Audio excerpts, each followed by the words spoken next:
Hi hello friends, ఈరోజు నేను మీకు కొర్రమీను చేపలతో ఫ్రై లేదా పచ్చడి ఎలా తయారు చేయాలో చూపిస్తాను. దీన్ని పచ్చడి అని ఎందుకు అన్నానంటే ఒక 5-6 నెలల వరకు నిల్వ ఉంటుందండి ఈ పచ్చడి. సో అంత బాగుంటుంది, చాలా చాలా ఈజీగా చేసుకోవచ్చు. జనరల్గా పచ్చడి చేసుకోవాలి అంటే కొలతలు కావాలి, పర్ఫెక్ట్గా ఉండాలి, అలా అయితేనే మనకు నిల్వ ఉంటుంది. కానీ దీనికి ఏమాత్రం కొలతలు అవసరం లేదండి. సింపుల్గా అసలు పచ్చళ్ళు రాని వాళ్ళు కూడా దీన్ని ఈజీగా పెట్టుకోవచ్చు. సో డెఫినెట్గా ట్రై చేయండి ఈ చేపల చట్నీ. అండ్ దీని లింక్ నేను కింద ఇచ్చాను, జస్ట్ మీరు ఆ లింక్ ప్రెస్ చేస్తే మీకు కంప్లీట్ వీడియో వస్తుంది. డీటెయిల్డ్గా చెప్పాను.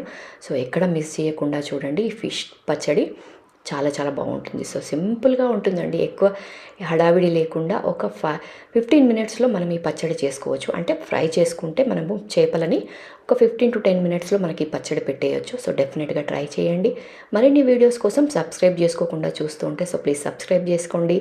లైక్ మాత్రం డెఫినెట్గా చేయండి. So thanks for watching.